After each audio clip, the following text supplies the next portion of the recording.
Hello, everyone. Welcome. Thank you for joining me this evening. I'm happy it's been a while since I've been here. It's nice to be back. The last couple of months, Venerable Gyalten had been in Dharma, so I did a number of teachings back to back. So we kind of flip-flopped these last few weeks. So it's been a while since I've been here, but I'm glad to be here. Let's take a moment to settle into our space, whether that's here in the center or at home. Whatever has been going on throughout our day, whatever has been occupying our time, our mind, our bodies, let's put that to the side for the moment. Allow ourselves to be fully present here together.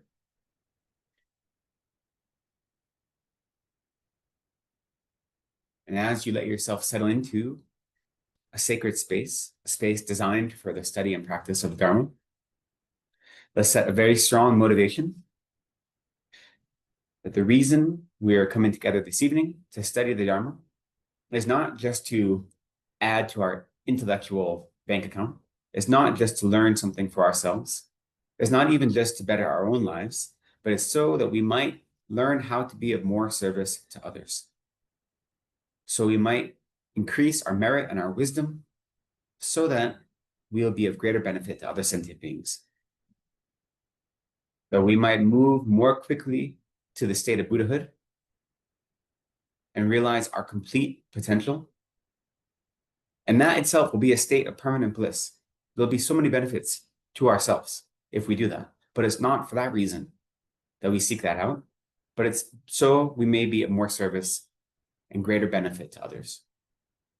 So set the strong motivation that the reason you're here this evening is so that you might improve your own mind, improve your own practice, improve your relationship with the Dharma for the purpose of benefiting others.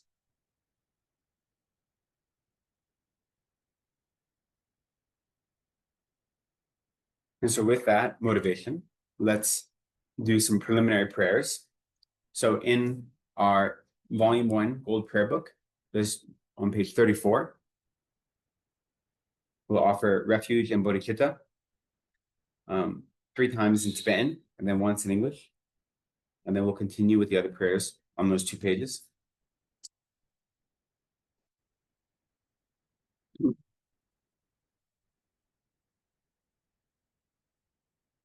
Sangye chiran soki chonam lai chancho paru dagni kapsu shi dagi jin soki pe sonam gi jola pinche sangye jo par sho Sangye chiran soki chonam lai chancho paru dagni kapsu shi dagi jin soki pe sonam gi jola pinche sangye jo par shok Sangye chiran soki chonam la jancho paru dagni kyapsu chi dagi jinso gi pe sonam gi jola pinche sangye drupar shok. I go for refuge until I'm enlightened to the Buddha, the Dharma, and the Supreme Assembly. By my practice of giving and the other perfections, may I become a Buddha to benefit all sentient beings. May all sentient beings have happiness and the causes of happiness. May all sentient beings be free from suffering and the causes of suffering. May all sentient beings be inseparable from the happiness that is free from suffering. May all sentient beings abide in equanimity, free from attachment for friends and hatred for enemies. May all sentient beings have happiness and the causes of happiness. May all sentient beings be free from suffering and the causes of suffering. May all sentient beings be inseparable from the happiness that is free from suffering. May all sentient beings abide in equanimity, free from attachment for friends and hatred for enemies. May all sentient beings have happiness and the causes of happiness. May all sentient beings be free from suffering and the causes of suffering. May all sentient beings be inseparable from the happiness that is free from suffering. May all sentient beings abide in equanimity, free from attachment for friends and hatred for enemies. Reverently, I prostrate with my body, speech, and mind. I present clouds of every type of offering, actual and imagined. I declare all my negative actions accumulated since beginningless time, and rejoice in the merit of all holy and ordinary beings. Please remain unto the end of cyclic existence, and turn the wheel of Dharma for living beings. I dedicate my own merits and those of all others to the great enlightenment. So mandala offering, we'll do once in Tibetan and then once in English. So we visualize the entire world system, the entire universe and beyond, and offer that to all the Buddhas as we make request to them.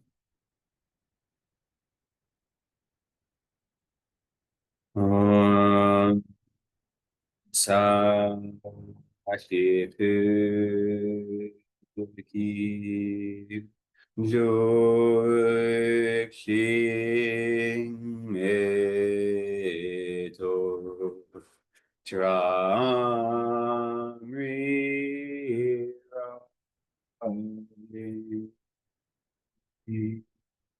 Ni De Ge Bandi Sange Shindu Mikte Oi Roku Namada Shina Shipar Shore. This ground anointed with perfume, strewn with flowers, adorned with Mount Meru, 4 continents, the sun and the moon. I imagine this as a Buddha field and offer it. May all beings enjoy this pure land. Idam Guru Ratna Mandala Kam Niryatayami. And let's continue with offering praise to Shakyamuni Buddha, which is on page 72 or 73, rather.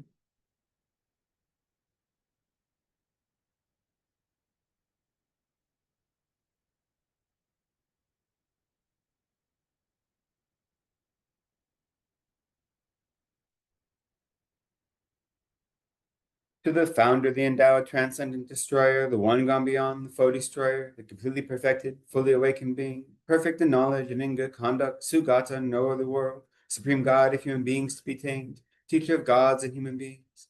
To you, the completely and fully awakened one, the endowed, transcendent destroyer, the glorious conqueror, the subduer from the Shakya clan, I prostrate, make offerings, and go for refuge. To the founder, the endowed, transcendent destroyer, the one gone beyond, the foe destroyer, the completely perfected, fully awakened to being, perfect in knowledge and in good conduct, Sugata, knower of the world, supreme God of human beings to be tamed, teacher of gods and human beings, to you, the completely and fully awakened one, the endowed, transcendent destroyer, the glorious conqueror, the subduer from the Shakya clan, I prostrate, make offerings, and go for refuge. To the founder, the endowed, transcendent destroyer, the one gone beyond, the foe destroyer, the completely perfected, fully awakened being, perfect in knowledge and in good conduct, Sugata, knower of the world, supreme God of human beings to be tamed, teacher of gods and human beings. To you, the completely and fully awakened one, the endowed, transcendent destroyer, the glorious conqueror, the subduer from the Shakya clan, I prostrate, make offerings, and go for refuge. When, O supreme amongst humans, you were born on this earth, you paced out 7 strides and then said, I am supreme in this world. To you who are wise then, I prostrate. With pure bodies, form supremely pure, wisdom ocean like a golden mountain, fame that blazes in the 3 worlds, winner of the best, Lord, to you I prostrate. With the supreme signs, face like spotless moon, color like gold, to you I prostrate. Dust free like you, the 3 worlds are not, incomparably wise one, to you I prostrate. The Savior having great compassion, the Founder having all understanding, the field of merit with qualities like a vast ocean, to you, the one gone to thusness, I prostrate. The purity that frees one from attachment, the virtue that frees one from the lower realms, the one path, the sublime pure reality, to the Dharma that pacifies, I prostrate. Those who are liberated and who also show the path to liberation, the holy field qualified with realizations, who are devoted to the moral precepts, to you, the sublime community intending virtue, I prostrate. Homage to the Supreme Buddha, homage to the Dharma refuge, homage to the great Sangha, to all 3 ever devout homage. To all worthy of respect, bowing with bodies as many as all realms, atoms, and all aspects, with supreme faith, I pay homage. Do not commit any non-virtuous actions. Perform only perfect virtuous actions. Subdue your mind thoroughly. This is the teaching of the Buddha. A star, a visual aberration, a flame of a lamp, an illusion, a drop of dew or a bubble, a dream, a flash of lightning, a cloud, sea, conditioned things as such. Through these merits may sentient beings attain the rank of all-seeing, subdue their four faults, and be delivered from samsara's ocean, perturbed by the waves of aging, sickness, and death. Great. Thank you.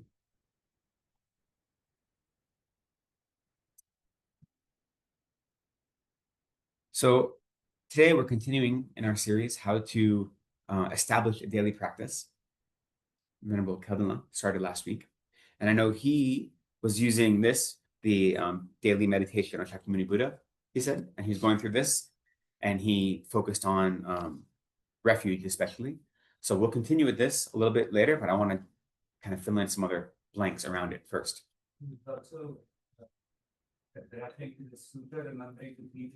Yeah. So he said that in the context of talking about refuge, he was relying on the sutra of the three, remembering the three jewels. So I won't go over that today, since he already covered that last week. But I'll continue with this a little bit. But there's some other things to talk about as well.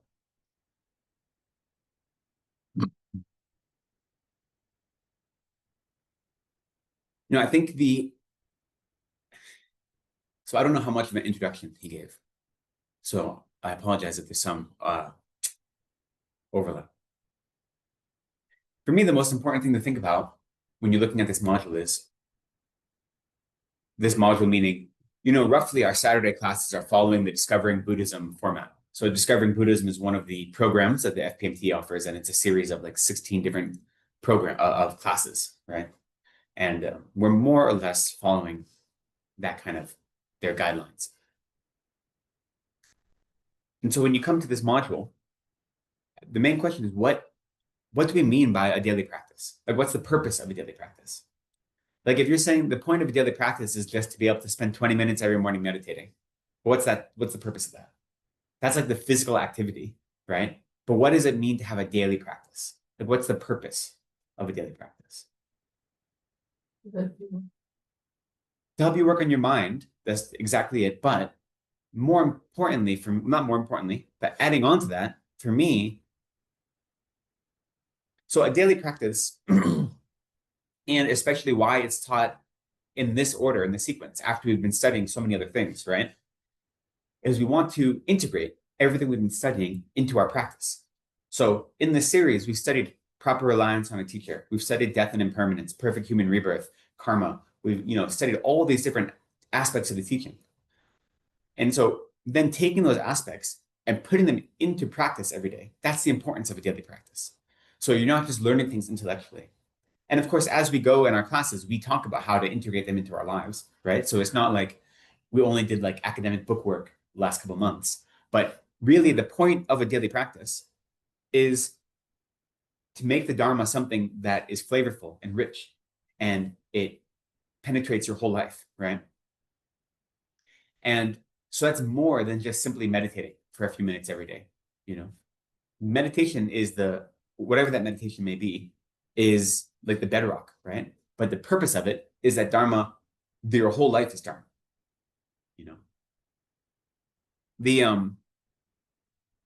It goes to the same question as like, why are we studying? Like, we're not studying because we want to become experts at teaching Buddhism, right? We're not studying because we need to pass a test. We're studying because we want to improve our lives. And to improve our lives, we realize the teachings of the Buddha offers us a method to improve our lives when we embrace the practices and the philosophy that the Buddha taught. So we study and we meditate for the purpose of making our lives meaningful. And that means we need to find a way to integrate all of our intellectual learning into our everyday practice or into our everyday lives. And a daily practice is one of the key ways to do that. They say that you have to be careful. The reason a daily practice is so important is because if you're not careful, if you just study a lot, then you can develop what they refer to as an insensitivity to Dharma. So then you're no longer moved by the Dharma. You may know a whole lot of Dharma, but it doesn't do anything for you. And I studied academically, right? Like my undergraduate degree is in Buddhist studies. So I know a lot of Westerners who study Buddhism academically, and maybe they practice, maybe they consider themselves Buddhist, maybe not. But for them, it's an academic study that they study. And they may know a lot more about it than me. They could tell you names and dates and places and all these things, but it doesn't penetrate them in any way because that's not what they're looking for. So they've developed, even with all the knowledge they have, they develop an insensitivity to it, right? Or at least, I mean, I don't know their minds, but it appears that way from, engaging with them. So it's up to us, since we do have to do so much study, right? Because the Dharma is so different than what we're used to, the Buddha Dharma, that is, that we do have to do a lot of study, but we have to make sure that study isn't making us insensitive to the purpose of that study, that we're actually making it find a meaningful home in our minds, right? The analogy they give, that the Tibetans use, and I've been trying to think of a contemporary version of it, but I can't think of one. So they talk about the leather, conditioning leather with butter. Have you heard this?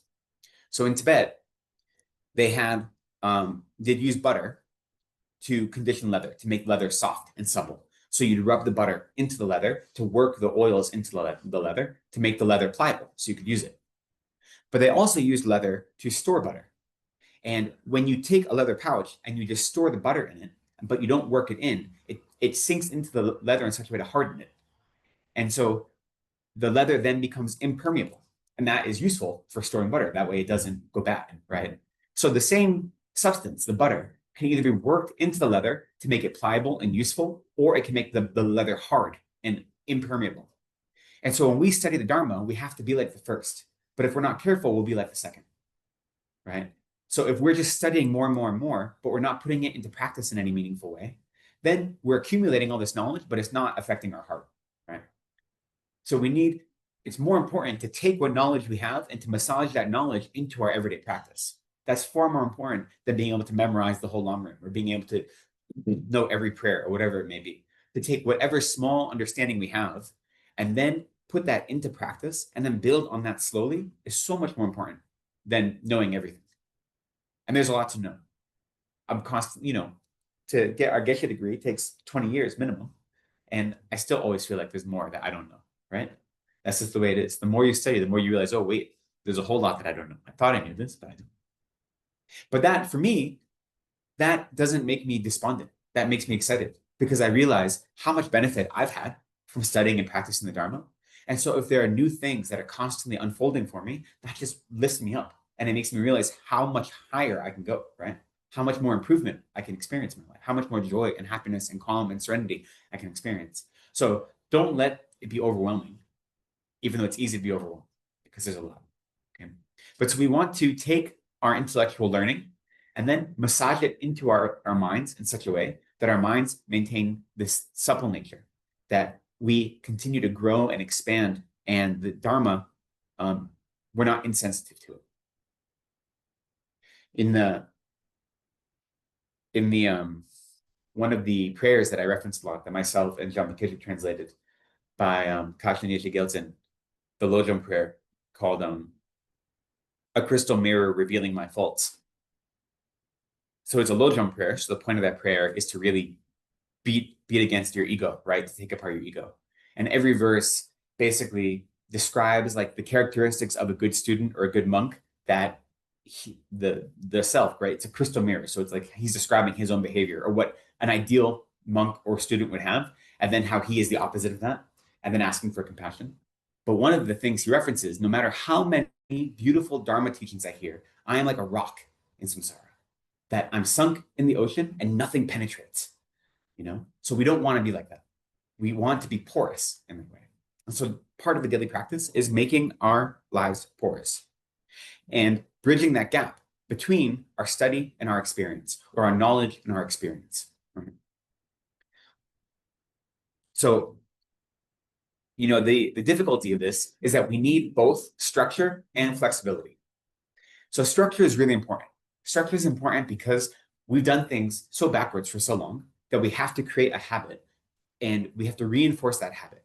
So having a daily practice and not just meditating when you feel like it is really important, right? Not just, oh, I'm going to do some Lam Rim today and then we'll see what happens tomorrow. I don't know. That it's really important to create an actual practice. So that structure is critical because, at least for most of us, because we've been running around, wild, like feral animals so long. So structure is helpful, but we need to be flexible because we can't spend our whole day in meditation practice, right? We have to go and deal with our family, with our friends, with our jobs, with our schools, whatever it may be. And we have to be able to make accommodation for living in the world. So we need to find that balance of structure and flexibility that allows us to develop our mind and our practice, and then see how that practice fits into our lives. So those two things are important. And they sometimes they're in contradiction. But the truth is, the more structure you have, the more flexible you become. Because as you develop a daily practice and a structure that you can build upon, what happens is you create more internal resources for yourself. And the more resources you develop, then no matter what situation you find yourself in, you have some way to navigate it, right? So the structure makes you flexible, ironically, right? So we need to find that balance of both. And if you cling too tightly to structure, however, then you're going to be unhappy because you're going to come against obstacles that don't meet the paradigms you have created in that structure. Or, you're going to get sick and you're not going to be able to get up and do your daily meditation for a week or something. And all of a sudden that can totally derail your practice if you cling so tightly to that structure, right? So the structure is critical, but we need to be flexible with it as well to kind of compensate for samsara, as it may be.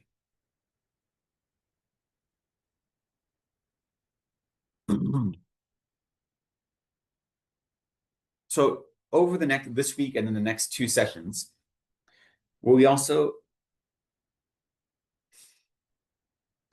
there are a couple of different types of practices we can do, right? So there are practices that we're traditionally advised to do in the mornings, and that is certain types of meditation practices, certain types of devotional practices, prostrations, these kind of things we're often advised to do in the morning. And then there are practices that you do throughout the day. So often that's just things like reciting mantras and doing quick, brief meditation practices and reflections throughout the day. And then there are practices that are advised in the evening, such as the reflection meditations that I've often discussed.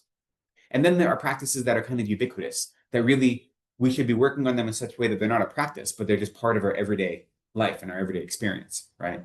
Such as transforming our mind in such a way that we don't react to our immediate experience, but we take a moment to try to understand it and so forth. So that is the infiltration of the practice into how we experience the world. So what I'm going to talk about mostly today is the meditations that we usually set up in the morning and like how we go about a morning practice. But again, you can do this any time of the day. You don't have to do it in the morning. Traditionally, it's advised to have a practice in the morning. And the reason, there's a few reasons. One is if you start your day with a very intentional reflection on Dharma, then that makes your whole day infused with Dharma, right? If you wait until you get up, then you have breakfast and then you do all these things, and then finally, right around lunchtime, you start doing your practice. Well, you had all that time where you could have been doing something more specific, So it tends to start the day off on a good foot to start with meditation. Also, in general, it tends to be quieter. It tends to be more peaceful in the mornings. So depending on your life circumstance, that may not be the case. But in general, it's easier to do things in the morning. And then in the evening, traditionally, we'd say we'd have practice in the evening. These days, it's hard. There's many more distractions in the evening, I find, right? Especially if you work all day, then you get home from work and you're tired, or you have kids that you have to deal with, or you're thinking about your next day's work. But it is important to try to do something in the evening as well, right? Even if it's shorter, just to give yourself these touchstones. So we'll talk about different options for what to do.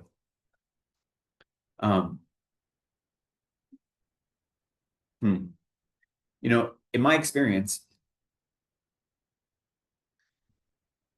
the practices that I do every day, they change. And they've changed over the course of my lifetime of Buddhist practice, but also like on a day-to-day practice, There are certain prayers and there are certain meditations that I'll do every single day, or I try to do every day. Then there are others that I might only do once a week, or there are others I do like for special occasions or when I'm experiencing a certain thing. So we create like a baseline for our practice, and then we find little pieces to kind of ornament it with. And then we see what is most appropriate for me at this time, right? So there's a baseline you want to develop, and then you can find ways to ornament it. And that way, because you might have little bits and pieces of your practice that if you did them all every day, it would take 2, 3, 4 hours. But if you say, okay, this 20 minutes or this 30 minutes is my main practice that I'm going to do every day. And then all the other bits, I'll do one this day, one the next day, one the next day. So then your every day, your practice, your formal practice, maybe only be 40 minutes, but it's a different practice every day like that, right? So your practice is going to change and it's going to evolve, and that is perfectly fine. And your practice should be reflecting what you experience during the day. So if you are having a difficult time, then bring whatever you experience into your practice, right? Again, this goes with the idea of structure and flexibility. I've had times where my life has been so chaotic that relying on this, like a very structured practice that I do every day has been very blissful because it lets me get away from whatever the chaos is of my life. There are other times where whatever that chaos is, if I bring it specifically into my practice, it gives me a chance to meditate on it and move through it more quickly, right? So both of those are useful tools, and our practice offers us a chance to do both. We just need to assess what is right in any given moment and recognize that, the Dharma isn't about like containing us in boxes. It's trying to set us free. And so that freedom comes with recognizing there are different ways to achieve the same end. But there are many little bits and pieces that can make up a practice. And sometimes it feels, sometimes it can feel overwhelming. Like, what's the purpose of this one prayer? Okay, I said one prayer, or I meditated on this one topic, but it's it's drops of water that fill up an ocean, right? And it may seem feeble, it may seem like very little, but every drop is adding to the whole. So even if your practice is very small, even if you're not able to do something extensive, even if it feels almost formal, you're still adding to the whole, right? So recognize that it takes many, many drops to fill up the ocean, but every drop counts. Every drop matters. So whether that's one prayer, one meditation, one moment of reflection, every single piece adds up together. So don't ever dismiss yourself as saying, well, it's not worth it. Or my practice, I'm not a good student, I'm not a good practitioner, woe is me, this kind of attitude, right? Because it's not true. If you're making any effort, then that's incredibly beneficial. Think of how many lifetimes we did nothing, right? Like how often, even in this lifetime, I can think of how often in this lifetime I've just been really lazy and done nothing at all. And so compared to that, even reciting Om Mani Padme Hum once is like, an infinite amount greater benefit. So, and when you look at like the advice from Mama Zopa, so there's also this book you can get from the FPMT store, Daily Meditation and Other Daily Practices, including blessing the speech and daily mantras. So it's different mantras, like it's a mantra you recite in the morning to bless all of your speech so that everything you say creates virtue. And then you can recite a mantra that blesses your mala. And you recite a mantra that you can bless your feet. So anything you step on becomes blessed, right? And these seem like silly little things, right? And they may be silly little things, but all those silly little things add together. And all of those silly little things make something much bigger than themselves, right? And so if maybe it doesn't feel useful for you, then okay, then don't do it. But recognize that these little details or these little pieces make something bigger. So maybe on their own, they're not much, but they all add up.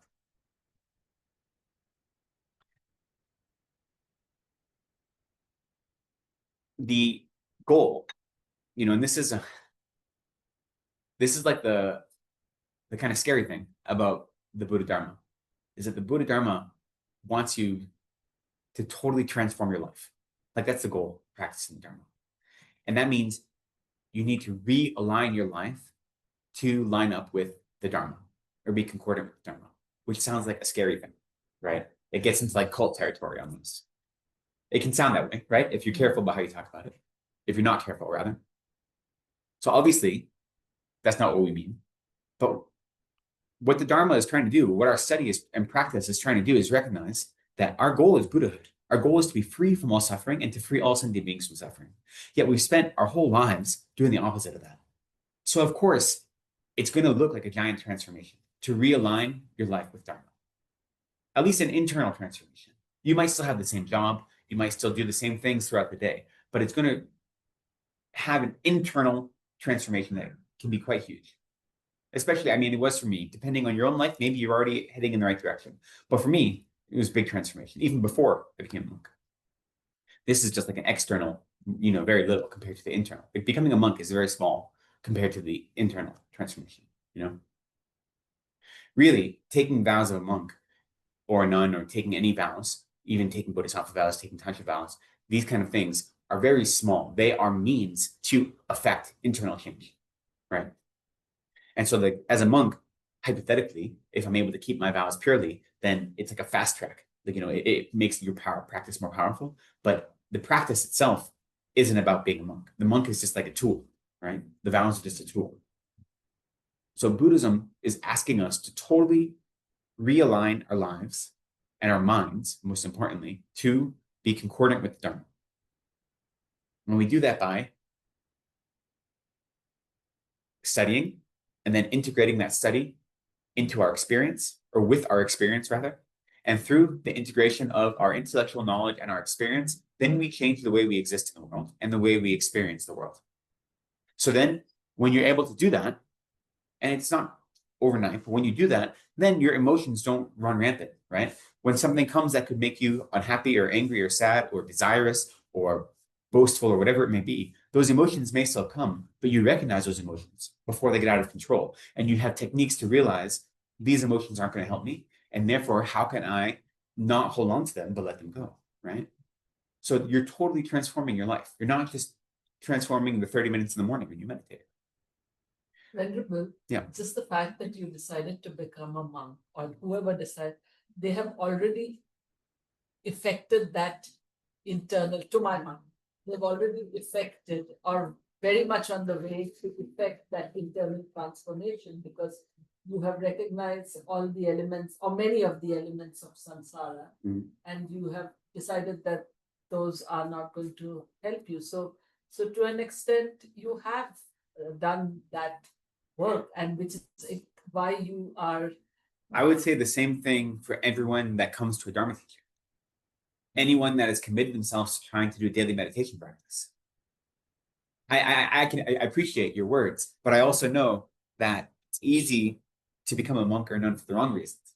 When I first was advised to ordain and I decided to, I had a very good friend who I went to grad school with, and he had lived at Kopan Monastery in Nepal for a while.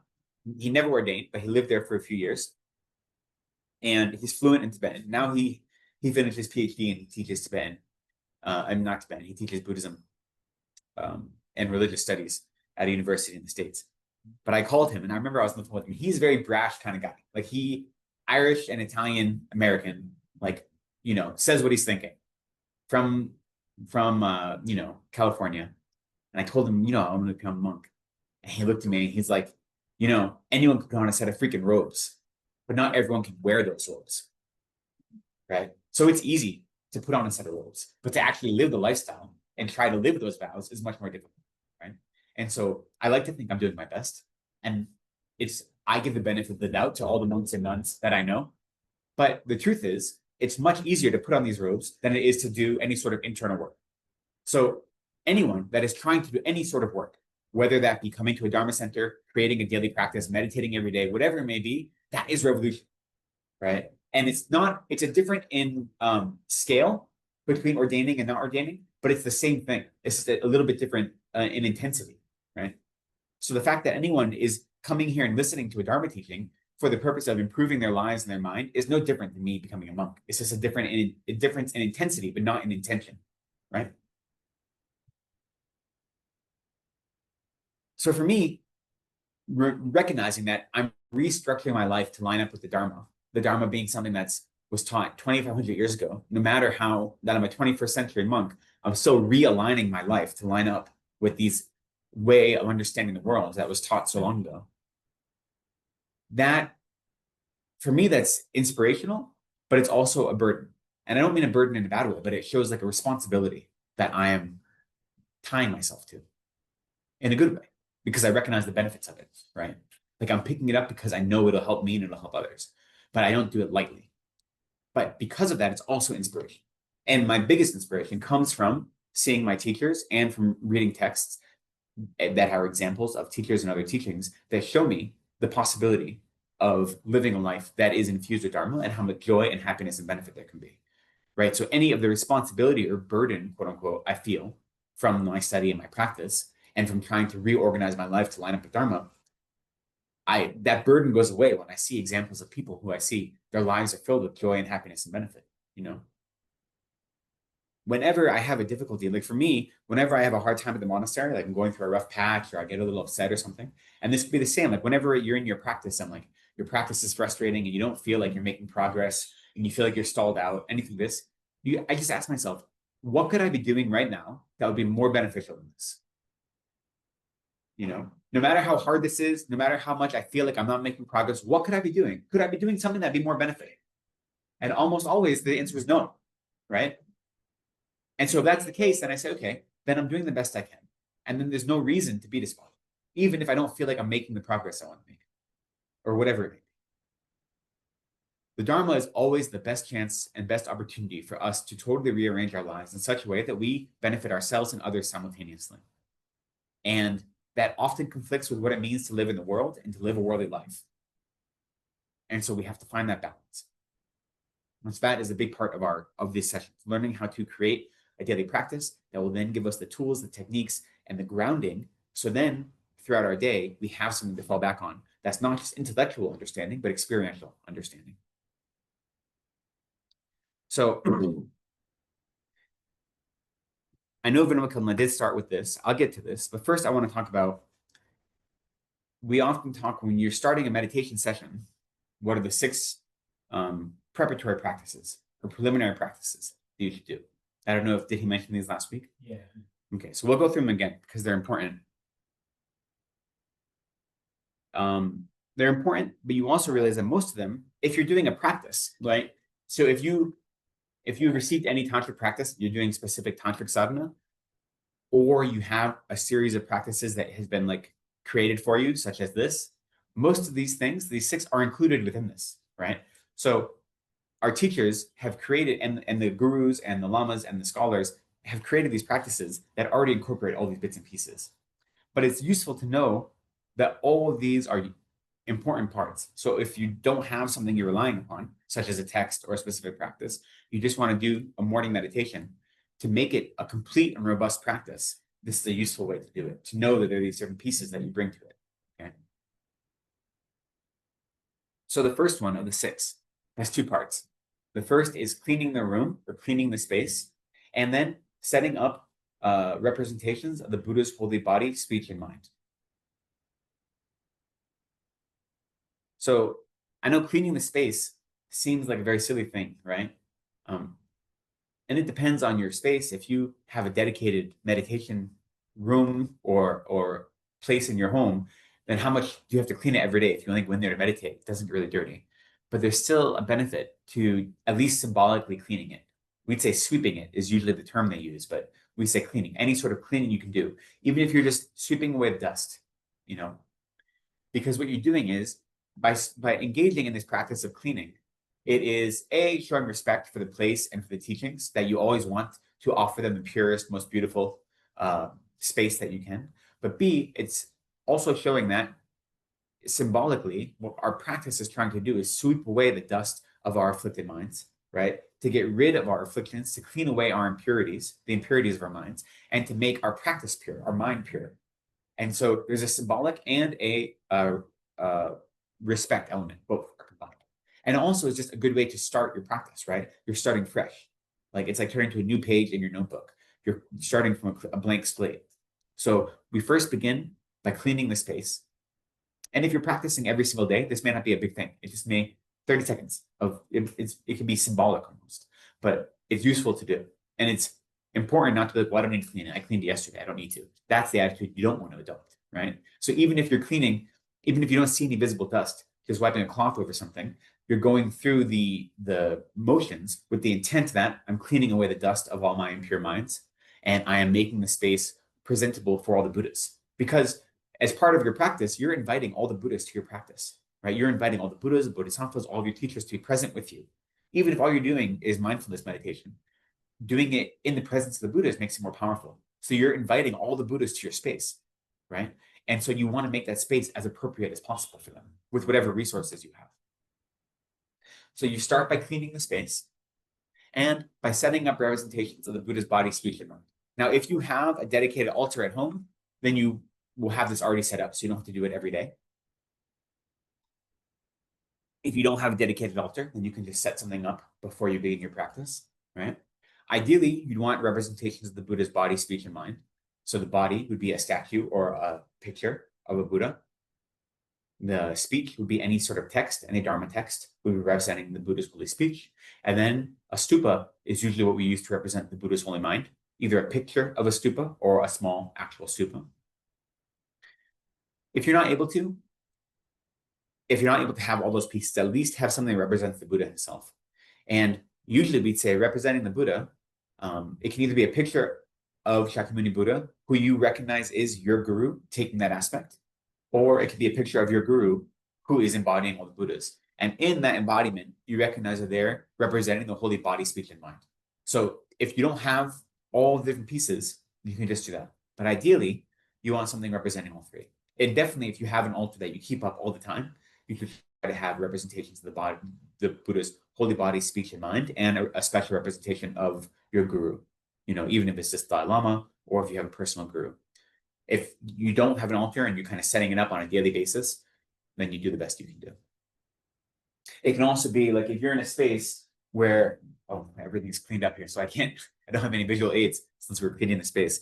But say you have a space where you don't have an altar, but maybe you have a statue of the Buddha, but you don't keep it in the same place where you meditate. Then before your meditation, you relocate it to your meditation space. You know what I mean? Maybe normally it's on a bookshelf or something, or then you take it off there and you bring it to your meditation space. And then when you're done, then you put it back wherever you normally keep it. So what you're doing is you're setting up a representation of the Buddhas because you're going to invite the Buddhas to the space. You want them present.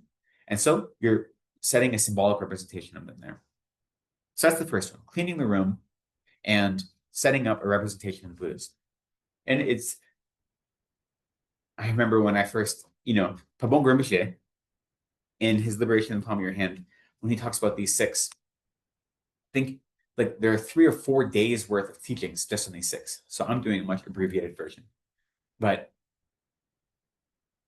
he talks about how they really are important and they seem silly, especially this first one. But it really does have an effect on your mind. It's because small details have outsized effects, or they have the potential to, right? When you can make everything you do intentional, and not only intentional, but in line with the Dharma, then it is transformative.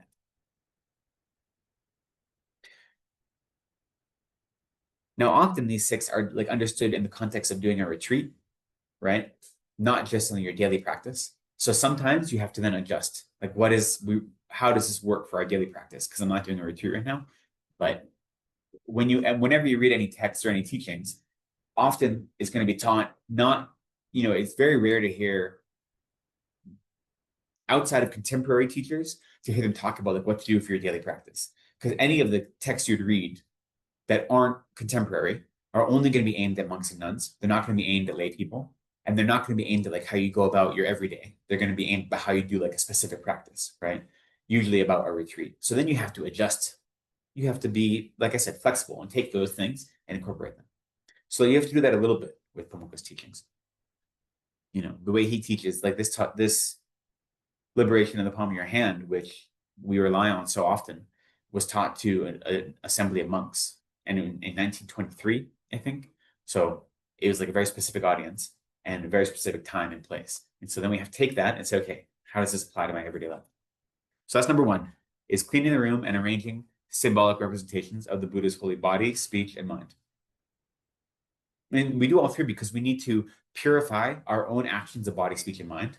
And we have to then create the seeds to develop the body, speech, and mind of a Buddha. So by having all 3 representations, we're working towards that goal. And then we make offerings without deceit, they say, and arrange them beautifully. Sorry. We make offerings without deceit. So that is to say that deceit. Deceit. DECEIT. Deceit. Or disease, also that. You don't want to have disease in your offerings. But the reason they say without deceit is the way you acquire them is honest, right? And you make offerings for the purpose, not for your own gain, but for actually making offerings. Now, the offering can just be water bowls, right? It's not like you have to every day make these elaborate offerings, but you visualize elaborate offerings. You visualize that you're offering the whole universe, right? But it can just be water bowls. And as we were talking about earlier, how many water bowls to put out traditionally, traditionally there are the 7 or 8 offerings that we use, like the water for washing your feet, the water for drinking your mouth, incense, light offering, perfume, flowers, and then food, and then music, right? So offerings to delight, offerings to appeal to all 5 of the senses, as well as 2 waters. So traditionally you'd have at least 7 or 8 water bowls representing all 8 of those things. But you can offer as many or as few as you have the space and the time and predilection to do. So, at the Dharma Center I used to live at Boston, we would just fill our altar every morning. When I was living there, especially, I would do the water bowls every morning. And every spare inch of the altar, you would just put water bowls. You didn't have to have a certain set number, because that was part of my practice as serving at the Dharma Center, was doing water bowl offerings. So I would fill all the altars with them. But maybe you only have space for one, and that's fine. Milarepa, when he was living in a cave, he had one bowl, and he would make offerings to the Buddha in the morning. And then at afternoon, he'd take the offerings down, clean it, he'd eat out of that bowl, he'd wash it, and then he'd make more offerings and put it back for the afternoon. Because he had one bowl in total. Never mind one bowl for eating, one bowl for offerings. He had one bowl, right? So you take whatever resources you have and whatever ability you have, and you use that, right? But they always say you lay out the offerings as beautifully as you can. The aesthetic of it is always important, because again, you're offering these to the Buddhas, right? And again, what that means to you can be different. But whatever is most pleasing to your mind, the goal is to bring pleasure to the Buddhist minds. So like my water bowls at home, I can't afford to put saffron in them every day, which is often we use saffron water, right? Because it gives them a nice scent and a beautiful color. But I can afford to have food dye, powdered dye. And so every day I have different color for my water bowl offerings. Some days they're golden in color, some days they're green, some days they're blue, because I have food dyes. And so I don't have the means to offer saffron every day, but I can offer a different color water every day. And for me, that I think is beautiful. And I think it is playful, and it makes me happy to make offerings every day, right? Maybe that doesn't do it for you. Maybe you're like, why would I offer green water to the Buddhist? Okay, then don't. But for me, that's something I can do that personalizes my practice, and it makes me feel at least closer to offering more. Do you know what I mean? So they always say, lay out the offerings in a beautiful manner. Maybe a stupid question, but can you explain about why we make the offerings? I mean, after all, why do we make offerings? Buddha's not going to see it. And of course they will. Shakyamuni Buddha will not see it. But the Buddhas exist all the time in this space. Yeah, but right? they're not going to also say, this is a good one, okay, next. I see. Yeah, they're not being judged. We're not being judged by the Buddhas, right? That's true. We make offerings because by making offerings, what you're doing is showing respect for the Buddha, Dharma, and Sangha, and for your guru, and you're overcoming your own minds of greed and attachment, right? And so, if you can actually make real offerings and give them away, that would be, the primary way to counteract your own kind of greed and your own attachment is to give things away, right? Generosity is one of the primary ways of overcoming your own, that particular delusion. And so we use this as a way to move in that direction, right? And so to condition our mind to want to always be giving, especially to be giving in such a way that shows respect. So now, Dr. Personally, I find joy in giving things to people because I see the smile on their face. I imagine them using it and being comfortable because of whatever it is. But I don't see that when I offer it to a deity. So is your joy when you make an offering to another person only when you can see that they appreciate it?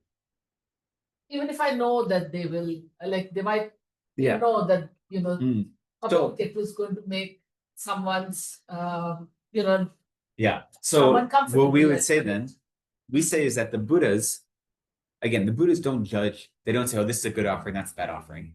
They get good karma, they get bad karma. That's not how karma works. That's not how the Buddhas work. But when the Buddhas and our teachers know that we are engaging in practice in a wholehearted way as best we can, that causes them delight and joy. So when you make offerings to the Buddha, it does bring them delight and joy, not because they want the things you're offering them, but because you are making those offerings, right? That you're conditioning your mind to make those offerings, to be giving in that way. Yes. So that brings delight and joy to the Buddhas and to your actually teachers. Want to make them happy. Yeah, I mean, you want to make them happy because the reason we want to make the Buddhas happy is because the Buddhas and our teacher, being the representation of the Buddhas, are how we access the Dharma, right? They are the ones that teach us the path to be free from suffering. And so since we have such respect and joy in the Dharma, they're the ones that bring that to us. Who are the ones? The Buddhas and the teachers who represent the Buddhas, right? And so by making offerings to them, what we're really doing is making offerings to the Dharma and making offerings to our own Buddhahood, is what we're doing in the big picture, right? We're recognizing that this is how I become a Buddha and benefit all sentient beings. It's through your teachings, through your example, through the things you offer me, through your blessings, through your, motivation. And so making offerings to that is trying to say that this isn't about me, and I want to show respect in any way I can, which makes offerings. So that, and the reason we do these traditional 7 offerings is because we think of the Buddhas as invited guests. So traditionally in ancient India, these are the offerings you would make to an invited guest, as you would make them offerings to appeal to all 5 of their senses, right? Which is why you have food and sound and beautiful music and massage oil, which is perfume, and then flowers and incense and lamps, right? To appeal to all the 5 senses. And then also water to wash your feet and cool water to sip to parch their thirst, or excuse me, to quench their thirst, because that was what you'd make to a revered guest. And so we think of the Buddhas as revered guests. We're inviting them to not only inspire us, but to see our practice and to bestow their blessings on our practice. And so since there are invited guests, this is how you show respect to a guest. And since we don't have the means or opportunity to make all those individual offerings every day, we use water bowls as a symbolic way to represent those things. It's a good question. It's especially when you talk about offerings and there's like a very ritualized way to do it, as we're talking about today. The way you make a water bowl offerings, and you fill up one water bowl, then you move the water over and over, and then you say Om Ahom all these times, it becomes very ritualized, right? And the reason there's ritual there is because we're trying to take what is an everyday profane activity and make it a sacred activity. And having the ritual allows our minds to clue into that more easily. The truth is, having a daily practice, creating a very set daily meditation practice for yourself, the high lamas and the great practitioners don't need to do this because they've already integrated all of the Dharma with their practice. They still do. Like the Dalai Lama has meditation practice he does every day, right? Some are tantric commitments, but even outside of that, he meditates, he says, on compassion and emptiness every single day. He doesn't have to. Even, never mind that we think he's a Buddha, he has enough realizations that the Dharma is infusing his mind and his actions 24/7, no matter what he does. But he still goes through this practice every day because it is beneficial to his disciples and to his students, and to show the example of how we integrate knowledge, wisdom, and practice, right? But the ritual aspects, something like making water bowls and all of these details, they seem like silly human invented details, especially like some Tibetan cultural nonsense, I feel like sometimes, right? But all of that is designed to help overcome our own internal obstacles. And they become less important the more integrated the Dharma comes with our mind. In the same way you look at, we have bells and incense and drums and all these things, all these ritual aspects of our practice. It's not like ringing a bell the right way isn't going to bring you closer to Buddhahood, right? But what it's doing is our minds are so overwhelmed by having these external ritual elements. They help, they're tools to help overcome our mental obstacles. And so eventually you don't need them. But the thing so that's like the form of making offerings and going through like reciting the right thing and doing all these things. The act of making offerings, we want to become bodhisattvas, and generosity is the first of the 6 paramitas, right? And so by making offerings every day, we're lining ourselves up to that practice of generosity. If you can make offerings every day, not just to the Buddhas, but to everyone in your life and to all the people you don't know as well, then you should do that as well as best you can. You can incorporate that all into your practice. Okay, let's go through. It's a good question. You can, I encourage. I like those questions, but let's keep going, and then you can come back. Okay, so the next step, after you've cleaned the room, you've set up the altar, and you made offerings to the altar. Then you adopt a meditation posture. Traditionally, they'd say the 7 or 8 point posture of Vairocana is the posture that is advised. But really, it can be any posture that is appropriate for your body and your space and what you're doing. So the 7 or 8 points of Vairocana, the way it's described is first is that your legs, ideally, you'd be sitting in full Vajra. We say full lotus, but it's actually referred to as a Vajra position. You see it referred to as lotus when you're in Tantra, and there's a male and female Buddha in union, and the male will be in what's called full Vajra position, and then the female will be in lotus position. But we call it full lotus. I don't know why. In all the texts, it's Vajra, the Vajra posture, right? So the Vajra posture is just both your feet on your thighs. And if you can sit like that and meditate like that comfortably, the benefit of it is that it really creates a very strong, stable base that you don't feel like you're rocking, you don't feel unstable, you feel very connected to the ground. Most of us can't sit like this for very long just because we're not used to it, right? Our bodies aren't used to it. Like I can sit like this quite comfortably for maybe a half hour. And then this foot, and this one's fine. This one's going to go numb. And I'm going to lose all feeling in it, right? And that's not like, sometimes that's okay, but I want to be able to get up and walk after my meditation session. So I have to be, smart about how I did it. The most important thing is that you have some stability in your base. So if you're sitting in a chair, then you want to be sitting in a comfortable seat in a chair with your feet flat on the ground. However you're sitting, you just don't want to be like wobbling. You don't want to have any sense of insecurity. So that's the most important part, okay? So that's the first part of the 7-point posture is your feet or your base. Then you want your spine or your back to be nice and straight. That's point number 2. You want your hands to either be in meditation mudra, so right hand over left, your thumbs just barely touching at the level of your navel, or just sitting lightly on your thighs or your knees, whatever is most comfortable. That's the third part.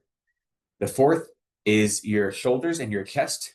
So you want your chest to be open but natural. You don't want to be preening like a peacock or a rooster, but you also don't want to be tight and closed, right? So you want your chest to be natural and open like this, and your shoulders resting widely, basically at the same level as your hips, like this. Then your head and your neck is the next posture, the 5th one. So even though you want a straight spine, you want your head to follow the natural curve of your neck. And so your head isn't lifted too high or tucked down, or whatever your own natural curve is, you follow that. And then the 6th is your mouth and your tongue. So you want your jaw to be nice and loose, which means it'll usually be a little bit open, your mouth will be open, and you want your tongue resting on the hard palate behind your teeth, which feels a little awkward at first, but if you are able to create that habit, it stops saliva from pooling in your mouth, which is actually really helpful. And then the 7th point of the posture is your eyes. You want your eyes to be open, just following the tip of your nose to a space, maybe a meter or so in front of you, and not focused, but not closed. And then sometimes they call an 8th point to the posture, which is your breath, and that you let your breath fall into a natural rhythm. So sometimes it's called the 7 points, sometimes it's called the 8 points. If there's an 8th point, it's your breath. So that's the next part. The next part of this is, so if you're engaging in a daily practice, once you've cleaned the space, you've set up the altar, you made offerings, then you adopt the appropriate posture. And then along with that, as included in number 3, is you offer refuge and bodhicitta and so forth, they say, and so forth. So usually that for us includes the 4 immeasurable thoughts is the most common one. But then there may be other kind of preliminary prayers that you also offer. So it's common to offer to recite the Heart Sutra, because that connects you to emptiness and the wisdom teachings. And it's common to offer other prayers that connect to compassion and practice and bodhicitta. But the main ones are going to be refuge, because refuge is what distinguishes a practice from being a Buddhist practice from a non-Buddhist practice, right? Refuge is that dividing line between Buddhist and non-Buddhist. And so making sure that you have a strong mind of refuge. and then generating mind and bodhicitta, because bodhicitta is what distinguishes a practice as a Mahayana practice versus a non-Mahayana practice. So those two things are critical. So which is the bodhicitta? So for us, what we do today, that first prayer by teaching those 4 lines combine refuge and bodhicitta combined. So if nothing else, you can just do those 4 lines 3 times, and that covers both, right? But then there are, like, for instance, I'll go through in this, and there's a more elaborate bodhicitta prayer that Lama Zopa Rinpoche advises in this, but there are different ways to do. But often we just do those 4 lines. Sometimes after you do a refuge, then you'll recite the Bodhisattva vows, the 14-line prayer of Bodhisattva vows 3 times. That's another way to generate bodhicitta. But so what those are doing, and the reason that see, the thing with this is even if all you're doing is a mindfulness practice, all you want to do is sit and watch your breath for 20 minutes. That's your goal for your daily practice. You should still do these things first, because they're creating the space so that your practice isn't simply you watching your breath, right? Which is fine. Like, you watching your breath and developing mindfulness that way is hugely beneficial, okay? But if you then just take a few extra minutes to add these things to it, it makes it this much more robust practice, right? And then it makes sure that you watching your breath isn't just because you want to, like, chill out and you want to be calm, but you have a mind that is focused on Dharma and is focused on, becoming a Buddha for the benefit of all beings, not just for you to have a good, like, day. And the easiest way to get into that mind space is to go through these steps, right? And so having a more robust practice makes everything, it's like a multiplier. I must thank you for this advice, the same what you're saying. Many months back, you said that, because I didn't find, when I began, I couldn't see the value of prayer or the objective, not value, the objective. I didn't see how it fit into my practice. But now that I've started doing it, taking slowly, and now it's just such a beautiful part of my practice. I just feel so joyful when I do that. And I also keep looking for prayers that mean, there are some prayers, I'm sure they probably don't, when I'm reading, I might find something that, like the 8 verses of mind training. I say that every day because I find it very useful when I go through my day. And so I pick up prayers. That's excellent. And that just makes me so happy. That's great. Thank you. And the thing with that, so is it in this one that Lama Zopa gives? Let me see. So in this daily meditation and other daily practices, what Lama Zopa does is he just has random verses from different prayers and teachings that he thinks are useful. So, like, the 8 verses of mindfulness, his Dalai Lama advises us to recite them every day because it's only 8 verses and they're so powerful. But here, Lama Zopa was like, oh, well, this verse in the Bodhicharya Avatara is really good. So recite these 3 verses, or this verse from the Madhyamaka Avatara. This is really useful. So it's not even like he takes a whole text, but he's like, here's some really good verses. So when you find something in the teachings that inspires you, you don't have to take the whole thing. As part of your daily practice, you can just take the bits that inspire you to make your practice more complete, more robust, more fulfilling in that way. Okay, so that's the 3rd part of our 6th prayer. Yeah, go ahead. Further, against the hard balance question. I've tried that several times, but I still find like this level of cooling, and I need to like swallow. I wonder if I'm doing anything wrong though. I don't. This is the way it's been taught. There are also, like, tantric reasons that there are reasons that have to do with your subtle body. Supposedly, that having the tongue there makes, like, the wind and the how do you say it, sawa, the channels in your subtle body, like, flow more easily. But the way it's always been taught to me is that it helps prevent saliva from pooling. I don't know. If that's not your experience, it's still useful to try. If it becomes an obstacle, you know what I mean? Like, the whole goal is to eliminate obstacles. So if, like, you keeping your tongue on the back of your hard palate is, like, making meditation impossible for you, then okay, then we don't do, In the same way that if, we don't sit in full Vajra position because most of us don't have the body to accommodate that. In the same way, you do, the most important thing is training your mind, right? These are all just the techniques to help us train our mind. Maybe they just had, different salivary glands a couple thousand years ago. Okay, so then the 4th one, this is one that we're not used to, right? And especially for anyone that was introduced to mindfulness meditation or meditation practice outside of the context of Buddhism, you wouldn't think of this. But so the fourth one is what we call petitioning the merit field. And what that means is inviting the Buddhas to be with you in your practice. And now, if depending on what practice you're doing, it could look differently. So if you're just doing a mindfulness meditation practice, then you can just invite Buddha Shakyamuni, who is your guru, embodied as Buddha Shakyamuni, to the space in front of you, right? But if you're doing Lamrim practices, often in our tradition, it's advised to in the guru field of the Lama Chopa, which is like very elaborate, right? Like hundreds of different Buddhas and things like that. You invite all of them and you visualize all of them in the space in front of you. Or if you're doing a practice for a specific Buddha, then you visualize that Buddha in the space in front of you. So the merit field, it's called the merit field is because upon them, you generate merit, right? Upon Buddhist bodhisattvas, by making offerings to them, by offering service and respect to them, you generate merit. So that's why they're the merit field. They're called that. So there's not one merit field. There's different types of merit fields. So there's the Lama Chopa, the Guru Puja merit field, and so forth. There's different ones. But at the very minimum, you could just picture Shakyamuni Buddha, that you're inviting to the space to be there with you as you engage in your daily practice. And if you have a teacher, then you visualize that that teacher is taking the form of Shakyamuni Buddha in the space in front. For those of us that do Lama Chopa, the Guru Puja, as composed by Petrucha Gyalten, and Kaji Gyalten as well, there's an uncommon meditation, right? The uncommon visualization for that, never mind the whole merit field, which is elaborate and has, dozens upon dozens of different teachers and lineage lamas, but you visualize Lama Tsongkhapa, but it is your own root guru who's taken the aspect of Lama Tsongkhapa. And then at Lama Tsongkhapa's heart is Shakyamuni Buddha. And then at Shakyamuni Buddha's heart is Vajradhara, right? The primordial tantric Buddha.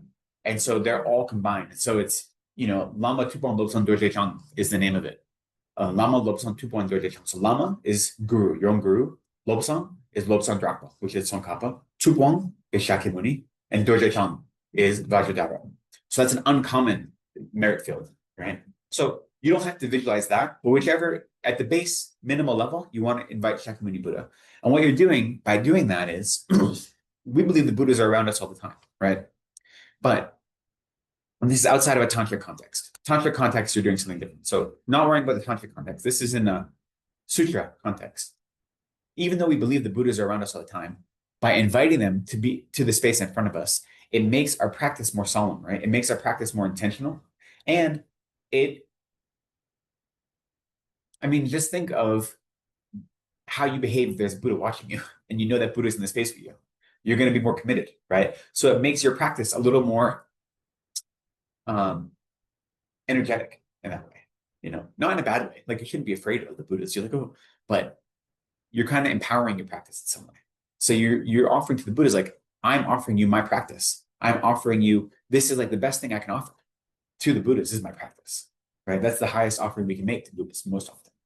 And so never mind offering them water bowl offerings or flowers or whatever, offering them your practice is the most you can do. And that's how you can really, charge your practice. So it's called petitioning the merit field, but it's inviting whatever specific Buddhas you are engaging with for that practice into the space to be there with you.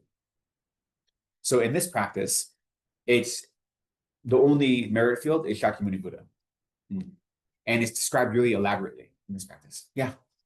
So when you were saying that we are trying to see Shakyamuni Buddha in front of us, is it the way that we see him in the form of a statue or a photo, or is it a light that we see in front of us? It's not a light. Does it need to be in form, or does it need to be not in form? Yeah. Like it can be a light. Yeah, like a presence, right? Yeah, it's a presence. Ideally, you want to have a visualization of the actual Buddha, whatever it may be. The monk. If you're doing Shakyamuni Buddha, then yes, or Loma Tsongkhapa, yes. Then it would be like, usually even in this one, it says we visualize him as a fully ordained monk wearing the 3 robes of a monk and the saffron hat and all these things, right? So you want to visualize that form of him. If you're doing a different practice, like you're visualizing, Chenrezig, then it wouldn't be a monk. It'd be a visualization of Chenrezig, whatever he looks like. So the goal would be to have an actual physical, not a physical form. Like you're not looking at a statue of him or a painting. you can have that, right? We should have representations of the Buddha's body as part of our altar, but the visualization is you actually have the form in your mind's eye. And the stronger your meditation comes, the more detailed it is. So when you're doing a Shakyamuni Buddha practice, at first, if you're working on a mindfulness practice, and instead of focusing on your breath, you're focusing on an image of the Buddha, that's another common image we use as a mindfulness object. At first, it's going to be very vague. Like you might just have like the outline of the Buddha that you can see in your mind's eye in front of you. And the stronger your mindfulness becomes, then it's like focusing on camera, right? Like how you move a lens back and forth. And so eventually you can see every wrinkle in their robe. And the more detailed you can see them, the smaller and smaller and smaller they can come. So eventually you should be able to visualize the Buddha like the size, they say, of chana, like of one chickpea, but still see every single wrinkle, or see like the differentiation between the white and the pupil of their eye, even though they're that big. So you should be able to visualize that perfectly in your mind's eye. But that isn't like a day one kind of visualization, right? Like me, no. But I have something. There's something there. You do your best you can, right? Especially like, when you practice Tantra, the visualizations become much more elaborate because you're not visualizing one Buddha, you're often visualizing many Buddhas. If you're doing, Kalachakra Tantra, it's like 632 Buddhas in that mandala, right? Like, it becomes very, very overwhelming. So depending on the practice, it develops your mind in different ways. Also, is that like I find visualizations very hard because I'm not like I know for myself I'm not a visual person, as in form. I prefer words. Yeah. I mean that's always been my natural inclination, and so I struggle with visualization. It could be that someone is not good at visualization, and that doesn't make them not good. No, it does not mean it doesn't mean you're a bad Buddhist if you can't visualize. But visualization is a very powerful meditative technique, and it does really help realign your mind. And so it's good to make effort towards it. And even if you're not good at it, that's okay. The whole point is making effort towards it, right? The thing with mindfulness and being able to like visualize something perfectly, it's only useful if you do something with it. Like developing mindfulness is only useful if you take that mindfulness and use it some way, right? If you just can be mindful, if you can have single pointed concentration, if you've developed calm abiding, but then you don't actually focus on trying to use it to develop, its special insight on the nature of reality, or take that calm abiding and point towards compassion or any other important topic, who cares? Like it's not very useful, right? And so the same thing with visualization is a way to help realize your own capacity as a Buddha, especially when you move into Tantra, because then you visualize yourself as a Buddha.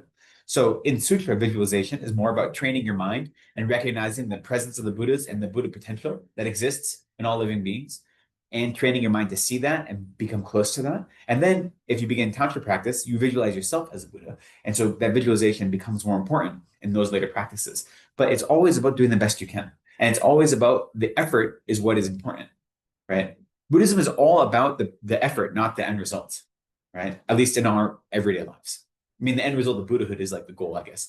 But like outcome is not as important as practice, right? And in this visualization, when you visualize the Shakyamuni Buddha, he is facing you, right? Yeah. So and at the level of your crown. So generally, like in this one, there's different practices. Usually, if you're just outside of a specific tantric practice or this specific practice, if you're just doing a daily meditation practice, then you visualize Shakyamuni Buddha at a space maybe 1 meter or 2 meters in front of you. You can visualize him about an arm's width in size, if that's comfortable for you, and facing you directly.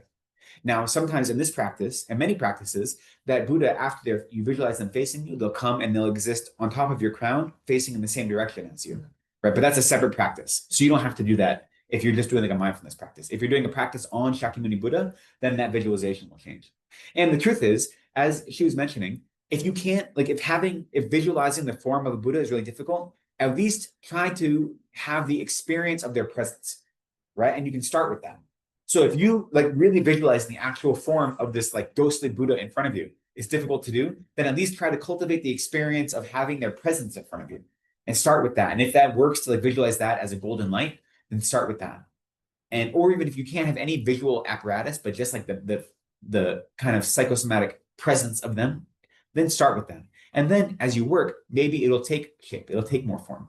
But if that is what works for you, then you can start there as well, right? Because you're inviting them to your space and you're saying, I'm offering this practice to you, be here to charge my practice, to, make my practice more robust. And whatever form they take is most beneficial to you. Yeah. Absolute. Yeah, there was the word dot, so JORCH, it's a dot, two dots. Yeah. Yeah, I was wondering what that is and how do you pronounce it? Jorcho. So the Jorcho is the offering bath practice. So there's a whole practice where you visualize a beautiful bathhouse, and then you invite the Buddha to the bathhouse and you offer the Buddha a bath in that way. And the whole practice is an elaborate visualization of like offering, first you visualize the whole bathhouse and then you visualize all the perfumed water. And then if you're doing it in a ritual way, you could either have a statue of the Buddha or you'd have like a mirror, like a copper mirror, and you'd be pouring water to make offerings on the mirror. And you do all these different offerings in a bathhouse. So it's a bath offering, it's called in English. The Jorcho is the bath offering. And Lama Zopa tends to combine Jorcho and Lama Chopa. So we don't have it. Our Lama Chopa books we use here are the older ones, but the new Lama Chopa books that the FPMT makes that are like, this big, they combine Jorcho and Lama Chopa.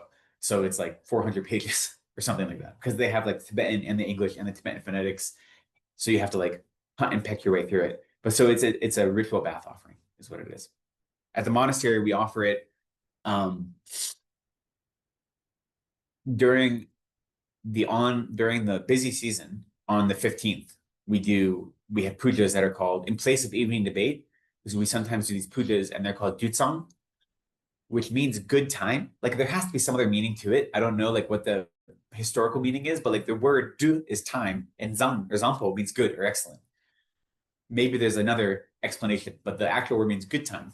So that's how I think about it. Oh, it's time for a good time.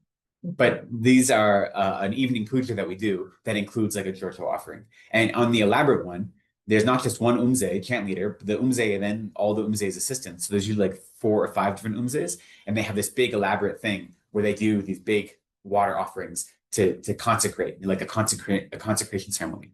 So it's really beautiful offering. But yeah, that's what the Jorcho is. Okay, so we've only gotten to the 4th of the 5 points. The 5th point, now we've we cleaned our space, set up our altar, made offerings, adopted a proper posture, and then done preliminary prayers such as refuge, which marks our practice as Buddhist, and then generated bodhicitta, which marks our practice as Mahayana, and then maybe other additional prayers if they're appropriate for whatever our practice may be. And we've done that. And then we made a request for the teacher, the Buddhas, to come into our presence. We petitioned to the merit field to be in our presence with us. And so then the 5th step is you offer a 7-limb prayer as well as a mandala offering. And so the 7-limb prayer we've talked about before in class, right? But so the 7-limb prayer is, what are the 7 limbs of the 7-limb prayer? Frustration. Start with prostrations, then offerings. Negative. Confessing negativities. Rejoicing. Request to not too fast. To turn the wheel of Dharma. So requesting them to remain and then requesting them to turn the wheel of Dharma. So sometimes those two are swapped, but requesting and beseeching, we say, we request you to remain and not show the aspect of passing into parinirvana, and then we beseech you to turn the wheel of Dharma, to teach. And then the 7th one? Dedication, right? So then that's the next step, is to do the 7-limb prayer. And so you notice we do it, right? Even the prayers we do before every session, right? Just the very few prayers we do almost all of these, right? So we start with refuge and bodhicitta. So ideally, we have the altar set up before a teaching, right? So the altar is already set up. Offerings have already been beautifully made. Space has been cleaned. We come in, we adopt a proper position and seat. And then we do these refuge and bodhicitta prayer. Then, hypothetically, we should be requesting all the Buddhists to come to our presence. And we offer 7-limb prayer and a mandala offering, right? So these are all part of our practice here as well. Like these, they don't have to be intensely elaborate. Now they can be. I've done, there's a 7-limb prayer offering that is like 15, 20 pages long. And this one is like 6 verses, or I mean, 6 lines, So you do what is appropriate for your practice at that time, But then after the 7-limb prayer, so the reason we do a 7-limb prayer, I've taught whole classes, I think, on 7-limb prayer. So I'll do a very brief version, right? Here, I actually, you know what? You don't have this, do you? In this one, this is a really great practice. This is a daily meditation of Shakyamuni Buddha by FPMT. That's okay. But just in general, if you have a copy of this, is really nice, especially because this isn't like a traditional practice. This is Lama Zopa compiling a practice. So like the visualization, the way everything's described is the way Lama Zopa describes it. So it's not as dry as like a normal traditional text. Like it's more Lama Zopa style. So in the 7-limb prayer, it's the same 6 lines, right? Oh no, I guess it's 7 lines. But then after each one, in this book, it says, what's the benefit of this practice, of this part of the 7-limb practice, and what are you purifying? So, the first line of our 7-limb prayer, reverently I prostrate with my body, speech, and mind. And then it explains the benefit of this. One ceases all of your obscurations of body, speech, and mind, and you achieve the infinite qualities of the holy body, speech, and mind of the Buddha. And this limb of the 7-limb prayer is a remedy to pride, right? And so then you could just recite that one line and just take a moment to meditate on the fact that this is me overcoming pride by offering prostration, is humbling myself before the Buddhas. I'm trying to get rid of all my pride and any negative actions I've done with my body, speech, and mind. I'm hopefully overcoming them, right? Just by the act of prostration. And then you move on to the next line. I present clouds of every type of offering, actual and imagined, that are mentally transformed. And this is the benefit of this is that you are able to receive enjoyments or possessions as limitless as the sky. And this is a remedy to your own miserliness, right? So the nice thing about this specific practice is that like it gives you those little details for you to then meditate on. We recite that prayer so quickly, but really you could just take your time, meditate on every one of those 7 points, right? So by making prostrations, we're overcoming our pride. By making offerings, we're overcoming our miserliness, right? By confessing, confessing serves as an antidote to all 3 of attachment, hatred, and ignorance, right? And it purifies all of the negative actions we've done. And then by rejoicing, we are overcoming jealousy, where it serves as a remedy to jealousy, right? And then by requesting the Buddhas to remain until samsara ends, that is purifying any negativities we have accumulated in relation to the Buddha, or to our teachers rather. And the benefit is that we are more likely to be in the proximity of teachers in this and future lives, right? We're creating the conditions for that. And then requesting the wheel of Dharma to continue to be turned, that is overcoming any negativities we've accumulated, like by speaking poorly of the Dharma or by having any negative thoughts about the Dharma. And it is overcoming our own ignorance, as it serves as a remedy for ignorance, right? And also ensuring that we are never born at a time when there is no Dharma. Exactly. It's planting the seeds that we always have contact with the Dharma, right? So that practice alone is really important. And so that's the fifth of the 6 things, is to offer a 7-limb prayer. And again, if you're just thinking of a daily meditation practice that all you want to do is meditate on your breath for 20 minutes, you do this first. You don't have to do an elaborate version of it. You can do just these 7 lines, but maybe just take 5 seconds on each line as opposed to just rushing through them, and just to really think about it, right? Then these aren't just words. That's the important thing about all the prayers we recite. Whatever prayer it may be, even if it's the refuge prayer, bodhicitta prayer, anything, they're not just words. That the words are there to facilitate our minds. The words are only useful because they're creating an internal experience, right? And then we offer mandala. So again, you could do the short mandala, like the one we do. There's also the mandala of 37 heaps, which is more elaborate. And there's like if you're offering a full mandala, you would take a mandala set, and there's a whole way to do it, that you recite the mandala, and then for every of the different 37 heaps, right? It's 37 different things you're making offerings to, that you're offering. You like do different ways to set the mandala and recognize all those. There's a whole process you can do, or you can do the short version. But by what you're doing by offering the mandala is a representation of the whole universe, right? So you're not limiting your sense of offering to just what you can think of in this small, like worldly sense. You're expanding, saying, I offer every possible thing that exists to all teachers, to all beings. To make him a dollar offering. And then the last of the 6 preparatory practices is you make requests. So traditionally, you'd make requests to your lineage lamas, assuming the lineage lamas are part of the merit field. But if not, you make the request to whatever Buddhas you visualized, right, as part of your merit field. And the requests, it depends on your practice, but the requests are really just, may I have success in my practice, right? That's like the heart of the requests. May I develop a mind of compassion? May I achieve the wisdom to, understand the nature of reality? But then the beauty of making requests is, if there's specific things you're struggling with, you incorporate those into requests. Like you don't have to, the request doesn't have to be in the form of a verse that you found in a text. You can say like, I request all the Buddhists who are here in my presence, who are witnessing my practice, who have made offerings to, please help me in realizing compassion at work, because work is stressful and hard, and I really need some help there, right? And you make specific requests. And again, the Buddhists, they can't give us any realization, right? But by making those requests specifically, we're being very intentional. These are the things I want to realize in my life, right? So you can be very broad. I want to become a Buddha. I want to realize perfect bodhicitta and the nature and understand the nature of reality. But also you can be specific, like, I want to be able to get through a day and not have frustration at my coworker. Like you can, and by making that an intentional part of your practice, whether or not you believe the Buddha's influence and the Buddha's blessings can help that ripen in you or not, by being very specific about your goal of your practice, then it makes your practice expand beyond just your meditation, right? You're taking your whole day's worth of practice and putting it into your moment right there. Also, psychologically, maybe the way it could work is that it makes you acknowledge what you are struggling with, because no, exactly. Yeah. part of our problem is that you tend to blame the other, or you just plow on without accepting that this is something that is hard, or this is something where I'm not what I'm struggling with. And so maybe it's a Yes, definitely. To sort of the last one, making requests. I agree. I mean, I think it's important in anything we do.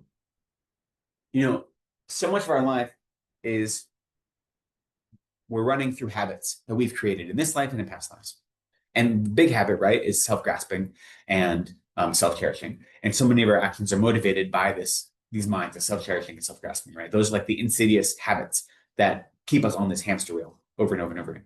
But so many other things we do it for reasons we just don't analyze how we exist in the world or why, Like, so for instance, like if you work all day, you come home from work and you just like sit on the couch and turn on Netflix, right? Or you sit down and like start scrolling on Instagram. Why? Like, but even, I'm not saying don't do that. I'm saying actually say, why am I doing this? Like, what part of my mind and my body is saying this is the right thing for me to do? And is it because I need distraction? Is it because I'm overwhelmed? Is it because I'm lazy? Is it because I'm tired? What is it, right? And even before you get to the point of changing your external practices, just analyze, why am I doing this? Like, what am I hoping to get from this? And what, habits am I indulging? And are they healthy habits or non-healthy habits? And that's not to say give up all of your pleasure, right? Like I'm the biggest one that advocates using pop culture as a way to engage in spiritual practice and combining those two, but it's a matter of being intentional about it. So much of what we do it blindly, as you're saying. So at least if we call it out, especially here, but making requests before we begin our meditation practice, you say, yes, I want to become a Buddha to benefit all sentient beings, but also please help me overcome the stress I have about this promotion that I want, overcome whatever it is, by calling it out. Then, like you said, you're creating this psychological intentionality about it, and you're becoming aware of it. And you're not letting yourself hide from your own mind, right? Because that's what we often are doing, is hiding from our own mind. And so we don't want to do that. We want to bear ourselves open, the word for confession, shak, in Tibetan, it means to open up. Right? And so it's like literally opening yourself up when you confess your negative actions. You're not confessing them in the way that, Catholics do or other Christian denominations do, because you need some external force to then purify you, right? If you confess it to the Buddhists, doesn't mean the Buddhists can then wipe them away from you. What you confess them for is because you are making sure you are aware of them. That is what purifies them, is by me bringing to mind, these are the negative actions I've done in this life. And I've probably done in the past life without knowing. By me being aware of it, that is what stops you from doing it again. By being aware of it, and then having the knowledge to recognize that it doesn't benefit you, and then through your practice of meditation, taking that knowledge and making an experience, actually believing that. Like if I tell you that the 10 negative actions don't ever benefit you, you might say, okay, yeah, sure, that makes sense. But then you might be like, well, just a little white lie might benefit me, right? And we say, no, lying is always non-virtuous. It's never going to be beneficial. But you say, okay, that's easy to believe when you're reading Lamrim. But then you get into the real world and you say, well, this would be really hard if I tell the truth right now. Maybe just a little white lie. No, that dress isn't ugly. Like then, so there's a contradiction there, right? Between what you intellectually believe and your experience. So then you bring your meditation practice into looking to really develop confidence that no, it's true. Lying is always going to be non-virtuous. Even if you have the intention to help others, or you think you do, it's not going to be beneficial in the long run, right? Which isn't to say that there is not a skillful and a non-skillful way to answer that question, right? If your partner says, how do I look in this dress? There are ways to answer that can be honest and not brutal at the same time. But you need to have the experiential confidence of that. So that's the point of engaging in this practice, right? Is to find how our intellectual understanding and our experience combine so we don't have a gap between what we read in a book and what we live in our everyday life. So making requests helps with that because it helps us be aware, be very specific with what we're struggling with. Okay. Didn't get through a lot today. That's okay. So then those are the preliminaries. Like that's just the preliminary to your practice, right? Those things aren't the practice, hypothetically. Your daily practice that you're trying to establish. Those are just like the conditions that can then make a practice powerful and strong. But as I mentioned, you can, once you get into the habit, you can do all those in the span of 2 minutes, right? I'm not saying you should. Rushing through them isn't the point. But if you only have a certain amount of time to do your practice every day, then you choose what to focus on. And you could say, okay, these I'm going to do quickly, but I'm still going to do them honestly and make them a fulfilling part of my practice. But I'm going to focus on whatever my practice is. It was mindfulness or whatever it may be. So then there's the actual meditation session. And that can look different depending on whatever you're doing that day. I think one of the things we're going to talk about, I don't think I'm going to talk about this week, but maybe next week, Brahmagacha will talk about, is how to do Lamrim meditations as part of your daily practice and how to bring all the different topics of the Lamrim into your everyday practice. That is one of the things we hope to discuss. So if you're doing a daily practice that's just mindfulness, how to incorporate Lamrim meditations into that and the benefit of doing that, So those are different things. When you say, what is the session? They call it the meditation session. What is it? Is more than just focusing on your breath. What are the different aspects of it? But the truth is, then part of your daily practice, what you do in the session is not really as important as what you do between sessions, right? And so now this is taught in the context of retreat, but I think it applies to everyday life. So in retreat, when you're doing a normal retreat, you normally do like 4 sessions a day, right? Is your like a retreat practice. You might do a session in the morning, that's a few hours, then you take a break, then you do a session, then you have lunch, then you do another session, take a break, another session. Usually, right? You do 4 sessions a day. That's the most common, depending on the practice, blah, blah, blah, blah, right? And it's really easy to have a very strong mind, a very strong intentionality during your meditation session. But then in between sessions, where does your mind go?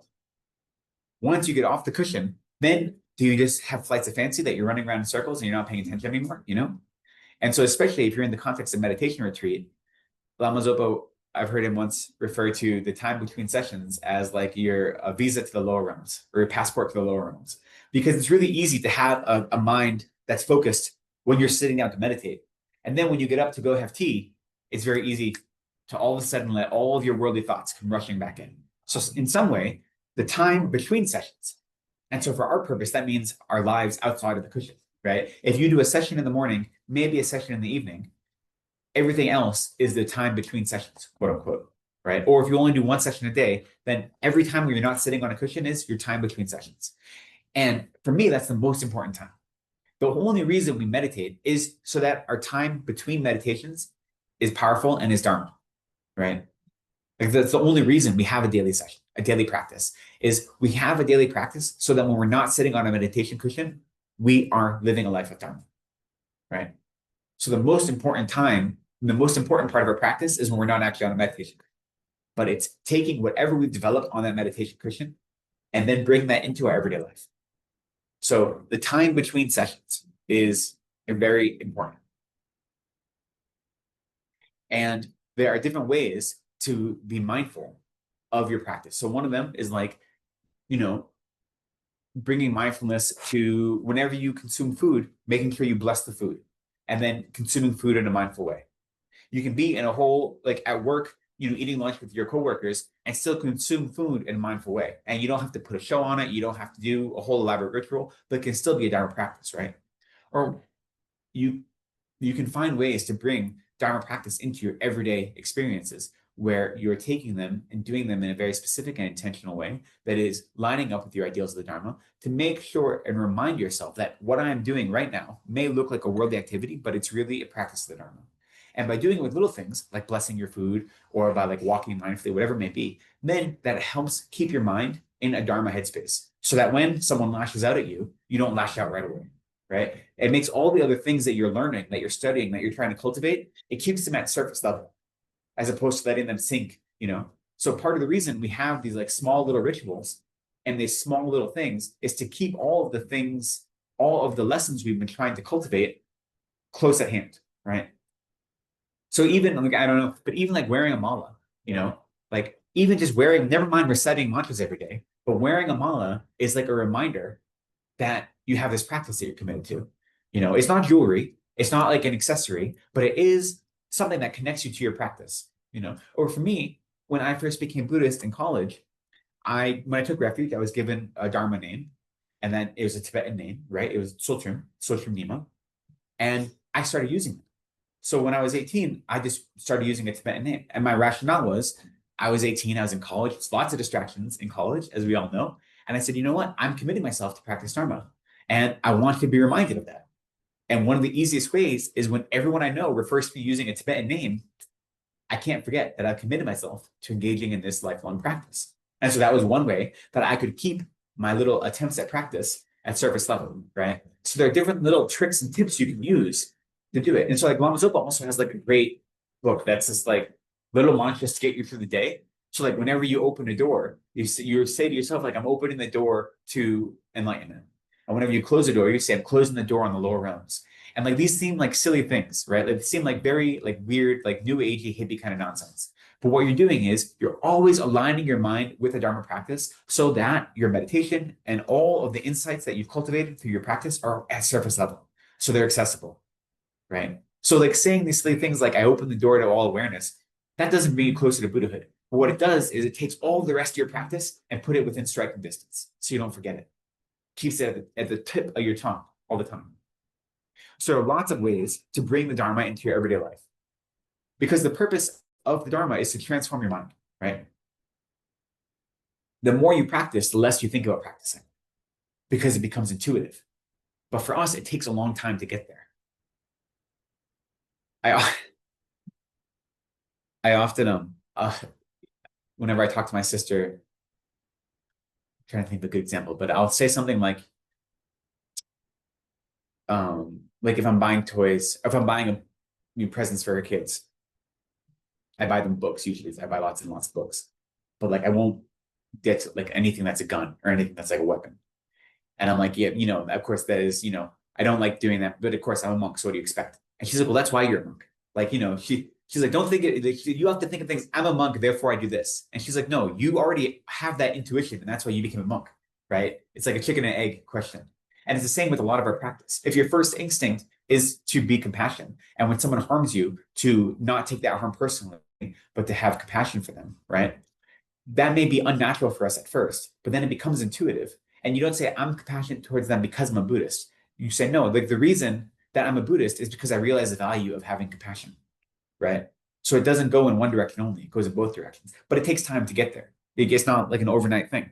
But that's what it means to take our practice and to be intentional about it in our daily practice to create that structure. So then we have the foundation upon which our everyday life becomes infused with the Dharma. And there is no more, you don't need that level of intentionality because your instinct is Dharma.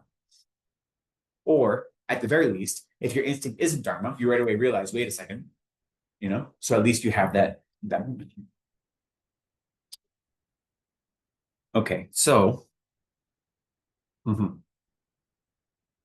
I told Piltma I finished his whole sadhana today, but I didn't do any of it. So I thought what I'd do really quickly. So he spent a long time on refuge. And in this sadhana that Lama Zopa taught, after refuge, you have bodhicitta, and then the 4 measurable thoughts, and then special bodhicitta. And so the distinction, there isn't a distinction in this text, but generally the distinction between bodhicitta and special bodhicitta is one is according to sutra and one is according to tantra. So bodhicitta is I want to become Buddha to benefit all sentient beings, and special bodhicitta is I want to become Buddha in this very lifetime to benefit all sentient beings. And it's through practicing tantra that I have the capacity to become Buddha in this very lifetime. Right? So that's usually the distinction. Like that isn't clear in this one. And it's often not clear. Like if you in the Lama Chopa, in the section of Lama Chopa, the Lekden Bodhicitta, it says quickly and more quickly. Quickly and more quickly is indicating sutra versus tantra, right? So sometimes it's just a single word like that, But what I wanted to look at in the last few minutes is what I think really is powerful about this prayer, about this practice, and what I think is a great example that Lama Zopa gives us is he always incorporates the whole practice into every piece of the practice. And what I mean by that is, so let me just read for you the bodhicitta meditation that's part of this practice. I have been suffering in samsara during beginningless time. So too have all kind mother sentient beings who are so precious. They are the source of all my past, present, and future happiness, and have been kind to me again and again from beginningless time. It is my turn to carry the responsibility of liberating all these pitiful mothers. However, in my present state, forget about liberating others. I'm not even sure what I can do about my own life. Even if I were to achieve the state of an arhat, the work for myself would still not be complete, and the work for others would be limited. Therefore, in order to complete the work for myself and others, I definitely need to achieve full enlightenment, the state of Buddhahood. If I achieve the sublime state of Buddhahood, I will have ceased all of the numberless mistakes and completed all qualities, and I shall then be able to work effortlessly for all kind mother migratory beings who fill all space. Therefore, I must achieve full enlightenment quickly, and I'm going to follow the brave, extensive, wonderful deeds of the Bodhisattvas in order to benefit others. Even in that, he references that you've been living in samsara since beginningless time, and maybe it's in the other one, and it's actually more in the refuge prayer, but in the way he phrases these visualizations, he brings in the teachings of perfect human rebirth, and he brings in the teachings of death and impermanence. Like I'm alive right now. I'm so fortunate that I woke up. I didn't die while I was sleeping. I'm so fortunate that I'm alive. I'm so fortunate that I have a perfect human body. Therefore, I take refuge in the Buddha and the Dharma and the Sangha, because what else could I do with this life? So even though it's a refuge prayer or a bodhicitta prayer, it incorporates all the pieces of the Lamrim into that one prayer. And the words itself may not do that. Like if you're just saying, in the Buddha, Dharma, Sangha, I go for refuge. But the mind says, the reason I'm going for refuge is I didn't die last night. I'm alive. I have a perfect human body. Death could happen at any moment. Therefore, I take refuge. Therefore, I recognize that all these mother sentient beings have been kind to me in infinite ways, and it's my responsibility to free them from their suffering. Therefore, I generate a mind of bodhicitta, right? So he takes I've been suffering since beginningless time because of my karma, because of my delusions, right? He takes all of the elements of the Lamrim and he puts them into every single prayer, right? So this idea of synthesis is really important. And for me, trying to make sure that we engage with the whole path all the time is a really useful part of my practice. So when you start if you meditate on the Lamrim, you may not meditate on the whole Lamrim every day, right? You may spend a month just meditating on death and impermanence. That's it. But even if that's your main focus of your meditation, you can bring in all the other pieces of the Lamrim into your practice, even if it's just a small way. Because the truth is, we need to be living the Lamrim in our everyday life, right? The point of meditating on a specific topic is to make that topic more inseparable from our mind. But that doesn't mean we should forget all the other pieces of the path to whatever ability we have, right? So when you look, especially at a lot of the prayers Lama Zopa does, he includes everything. Like it's a very maximalist approach. I think it's very appropriate for Westerners, maybe. That's where he comes from. And that's why so many Westerners are very attracted to his style. That it's not a stripped down approach. It's a very maximalist approach because we need that, A lot of us whenever you, if you take when you receive tantric empowerments, you often have a commitment to do a practice for whatever Buddha you take an empowerment. So say you receive the empowerment of Chenrezig. Then the teacher that gave you that empowerment might say, okay, you have to do a practice of generating yourself as Chenrezig every day. That's called a sadhana, right? And sometimes they can say, you can do any sadhana you want, or you have to do the long sadhana or the short sadhana and so forth. And many of the deities that we practice, there'll be a long sadhana and a condensed sadhana. And so of course we want to do the condensed sadhana because we're busy. We have busy lives, we have things to do. I can't spend an hour every day on this meditation. So I'm going to do the condensed one. But the purpose of those condensed practices are for people that had actually already achieved high levels of realization. The reason we have these extensive practices is because we don't know all these pieces. We forget them. So having them all laid out explicitly as part of the practice is for our own benefit, right? And then once you've already achieved some level of realization or some comfort, some level of comfort with the practice, then you need much fewer words to have that same experience, right? But for us, like the more you give me in the practice, the better it is, because my mind is a garbage heap. I don't remember anything. I don't have any level of realization. So I need everything spelled out for me explicitly. And so Lama Zopa is very kind, or he gives us this maximalist approach, where he's like, I'm not going to let you forget. Like no matter what practice you're doing, I'm going to remind you of death and impermanence. No matter what practice you're doing, I'm going to remind you of your perfect human rebirth. No matter what practice you're doing, I'm going to remind you that all sentient beings are your kind mother. He always refers to sentient beings as most kind mother sentient beings. Mother sentient beings. Every time. It's never just like other beings. Mother sentient beings. Every single time. And that's to help you remember that you need to develop compassion and bodhicitta towards them, right? Doesn't matter what the practice is. So he takes this maximalist approach, which I really appreciate for my own practice. And it's not doesn't work for everyone, but I think for many of us, especially at the beginning of our journey, it is useful because it reminds us that everything should be this synthetic integrative experience, right? Everything should be integrated. All of the Dharma, we should be living all the time. And that seems like a hard ask at the beginning. But if we go slowly, we develop, like I said, structure and flexibility. Those two things that lets us incorporate all of the Dharma into everything. Okay, I think I will end it there. Are there any questions? Yeah. Yeah, I have one question about animated meditation. So, like, okay, I think the goal of analytical meditation is to like have an emotional experience. Would you, like, that's how I would describe it. Would you agree with that? How would you say it? I wouldn't say that. Well, the thing is, there's more than one type of analytical meditation.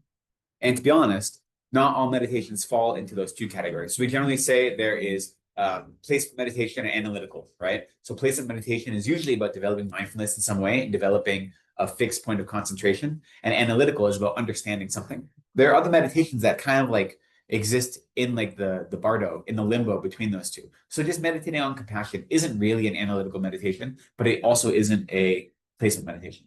So first off, it's important to know that we say there's two types, but really there's also like an amorphous category of meditation as well.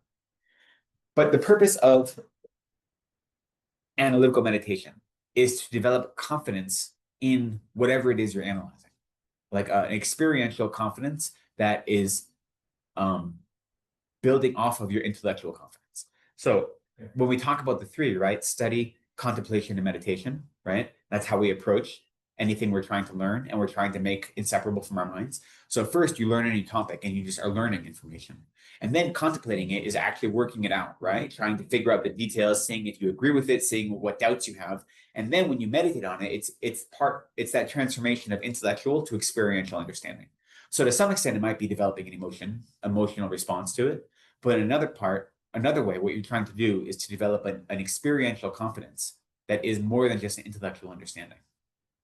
So you're taking your intellectual understanding that you've already worked out due to your analyzing it, and you're making that become inseparable from your everyday mind.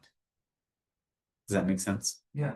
So to some extent, that could be developing an emotional response to it. Like that is part of it. Like that's not totally absent, but it kind of depends on where your focus of your analytical meditation is, because that's like a very broad category. Yeah. Right. I guess I was going to ask about. I wanted to ask about the Lamrim specifically. So for Lamrim practice, let's just start right at the beginning. So the very first Dharma topic is death and impermanence, right? Yeah. And well, guru devotion, and then death and impermanence. And so when you're meditating on death and impermanence, it's very easy for us to talk right now about death and impermanence and say, oh, I know the 9-point death meditation, and I know that death is unavoidable. The time of death is uncertain. Like I know that, and I know nothing helps me when I die besides Dharma. Like, that's very easy for me to have an intellectual understanding where I agree with that. But I don't really live my life as if I really understand that. Exactly. Right. And so the part of the analytical meditation is to take that intellectual understanding and make it something you experience. Right. So then it becomes active in your life. So that's the purpose of the meditation, is that you become indistinguishable from that constant awareness that like every moment is precious, and the fact that I'm alive and have the opportunity to engage in Dharma practice right now is incredibly rare, and therefore I should make the most of it. But I don't have to think about that like explicitly, because I've made it inseparable from my existence in the world by engaging in this meditation. So if you think about that as like creating an emotional relationship to it, I guess that's one way you can think about it. But more, it's about making it so it's never separate from your daily activities. So is there a specific meditation on death and impermanence? Yeah, the 9-point death meditation is what we usually use. I mean, there's lots of meditations you can do, but the 9-point death meditation is the most common. So the 9-point death meditation takes the three main topics: that death is certain, the time of death is uncertain, and nothing will benefit you at the time of death other than your Dharma practice. And then there's 3 like branches to each of those. And so when you do that practice, you can spend time on each of those 9 steps, slowly going through them and becoming. And again, all of them are very easy to understand intellectually, but the point of meditating on them is to try to move to bridge that gap between an intellectual understanding and an experiential understanding. That's the hard part. Yeah, I mean, that's, if it was easy, we wouldn't have to meditate. Like, if it was easy. Yeah. We can give you this. Very common. So if I search for it, If you just search online for 9-point death meditation, you'll find, dozens of people. Every Buddhist tradition has a version of it. Actually, I read a really wonderful memoir from a woman who was a Nigerian American who, what's her name? I can't remember her name right now, or even the name of her memoir. I can think of it. I have it written down. But anyway, she's a death doula, which is, yes, I bought the book and I read it. yeah. Yes, But so she is a death doula, which is basically like it's like a hospice care basically, but like a little bit different than hospice care, the way she understands her job and her life and ushering people into being comfortable with their own deaths. But in that, so she's not Buddhist, but she has learned the 9-point death meditation and everything except for the 9th point, because the 9th point is like very Buddhist of the 9. And so she like that one, she tweaks a little bit, but the other 8, she keeps the same. And it's really beautiful the way she uses it, because she uses it with non-Buddhists, and she uses these same points to help people that are going ththrough the dying process. So we don't see, the thing is with us, when we meditate on death and impermanence, it's not to use when we're dying. It can be helpful when we're in the dying process, but we use it now to make our lives more meaningful, right? But he uses it with patients and when they're in the dying process. And she's found a way that for some patients it's helpful, right? Even if they're not Buddhist. So that's the point of these kind of practices. So there's, yeah. Okay. On your end. That's right. Yeah. I can't think of her name now. Anyway. Yeah.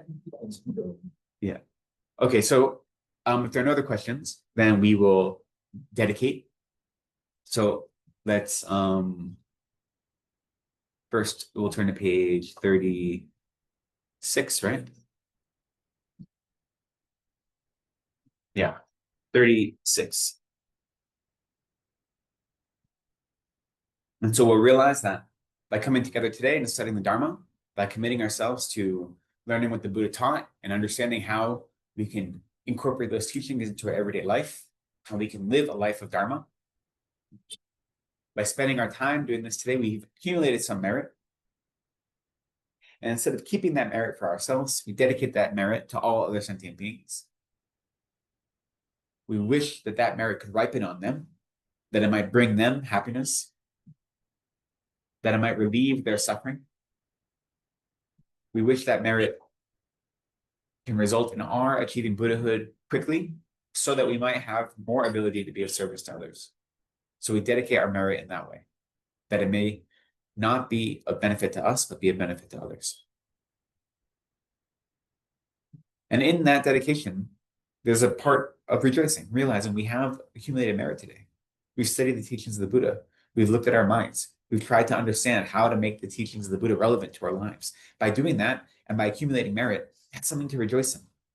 So not only are we dedicating this merit, but we're rejoicing in the fact that we are engaging in the practice. We're doing the work, which the vast majority of sentient beings aren't doing. It's so rare and difficult and precious, and we're doing it. So that's something to rejoice in. So we rejoice and we dedicate. We'll recite these prayers on page 36. We'll do them in English. The 2 verses of dedication and then the long life prayer for his holiness. Due to the merits of these virtuous actions, may I quickly attain the state of a Guru Buddha and lead all living beings without exception into that enlightened state. May the supreme jewel bodhicitta that has not arisen arise and grow, and may that which has arisen not diminish, but increase more and more. In the land encircled by snow mountains, you are the source of all happiness and good, all-powerful Chenrezig Tenzin Gyatso. Please remain until samsara ends. Great, thank you so much. I'm sure this has been put on the calendar already, but just there's been a little bit of change with the scheduling. So Venerable Gache will be teaching next week. He was going to teach in person, but now it's going to be online because of the cleaning and things that are happening here at the center. So that'll be happening online next week. And then the week after that was supposed to be Venerable Kelden teaching in person, but our exams in the monastery have been pushed ahead. Yeah. So there will be no teaching that week or the weekend after. And it's going to be on the weekend of the 13th, I think it is. That's going to be the final session. And it'll be in person. It'll either be Venerable Kelden or myself. We haven't decided yet. So the teaching next week, but then it'll be a break until the weekend of the 13th. Okay, great. Thank you. Please also keep in mind people that there's teachings tomorrow. Oh yeah, and there are teachings tomorrow. Yeah. There's teachings tomorrow. So thank you so much, everyone, and thank you so much, Venerable Lekden. Tomorrow morning at 10, Venerable Lekden will be offering teachings on everyday Buddhism practices for daily. Practical Buddhism for everyday life. I'm sorry about that. So please join us in the center, or if not, online. Thanks so much. Have a good evening. Yeah. Thanks. Thank you very much.